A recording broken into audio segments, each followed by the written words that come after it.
So how is Afrikaans? Is that similar to Dutch? Is it how Yes. different is it? It would be not very different, honestly. The vocabulary similarity is 95% similar or 90% similar. So if I were to go to the Netherlands or speak to someone that is Dutch, which I did in university, there were some Dutch students. I can understand them very, very well. I would say that they don't really understand me very well. Um, so the rhythm of Afrikaans is very different to Dutch. It has the same rhythm as Arabic, because the people that Afrikaans was first written in Arabic before it was written with Roman letters. So that is Oh wow, why, I didn't know that. yeah, I actually didn't know that until recently either. And then also we have a lot of similar words to Indonesian and also Malaysian words.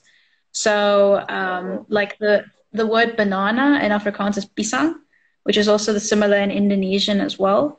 But that's also because we were a Dutch colony and Indonesia was also a Dutch colony, and we were the like the bottom of Africa on the en route from the Netherlands to Indonesia. So a lot of Indonesian people came to South Africa and vice versa. So there's a lot of that kind of influence between the two countries, which is quite strange because the countries are very different from each other.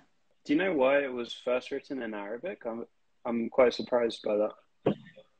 I'm not completely sure. I think from what it depends on the types of people that were in South Africa when the language was first being spoken. Because Afrikaans used to first be known as Kitchen Dutch, which is quite a derogatory term for the language. Because when South Africa was colonized, the colonizers that were living there were Dutch people, and everyone had to speak Dutch. And the people that were basically working for them had to learn how to speak Dutch, but they didn't go to school for it, so they didn't know how to speak it perfectly. So they created their own form of Dutch, which was then called Kitchen Dutch, which then became Afrikaans. So it could be Well, that they wrote in Arabic, and so they started to write Afrikaans in Arabic.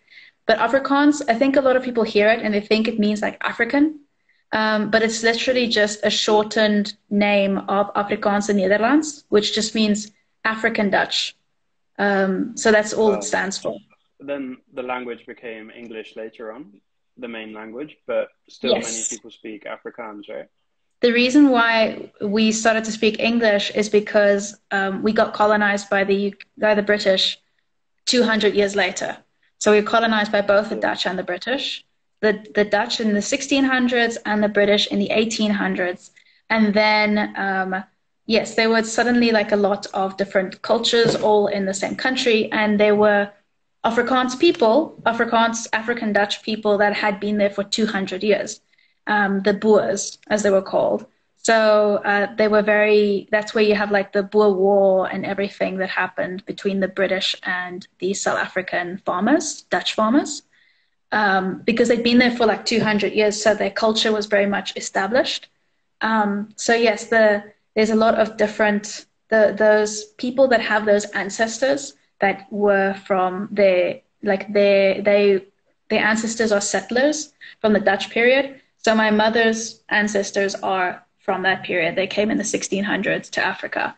So that is, if you go to the Western Cape, there's a lot of them that are there, which makes sense because that's the point, like the Cape of Good Hope is there, which is where the boats used to go to.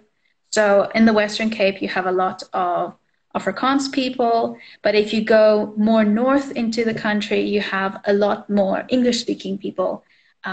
So it's more common that you're going to meet people there that don't know how to speak Afrikaans.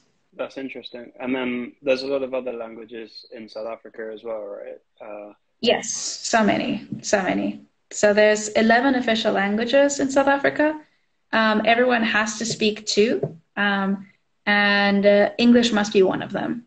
Can you speak any of the other languages, or do you No, know any words there? unfortunately not, because there are quite a lot of different ones. The two biggest ones are Xhosa and Zulu, and Xhosa is known for like the clicking sounds. Mm. and I'm very bad at that. I know if you go to university in South Africa, you have to take either Xhosa or Zulu, depending on which region of the country you're in. But yes, there are a lot of, I know in South Africa, there's a lot of like English slang or South African slang that comes from many of the different languages, but we all kind of use them together. So there's not really confusion for South African people, but when you go overseas, people don't tend to like understand you properly.